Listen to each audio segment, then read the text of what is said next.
This Align Right Realty property video is presented by Kurt Chandler. Amazing commercial investment location, 3 buildings plus vacant commercial lot, located conveniently between downtown Clearwater and world-famous Dunedin. Also steps away from the intracoastal waterway and Seminole Boat Ramp. This area is growing rapidly with new business popping up everywhere.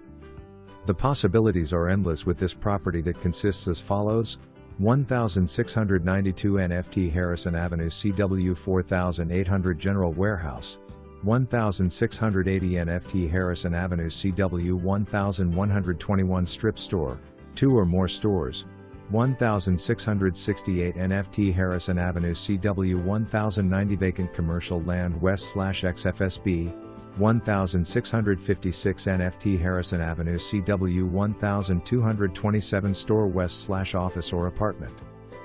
Bring your imagination on this one. This property is priced below market value, so do not pass this up. Schedule your visit today.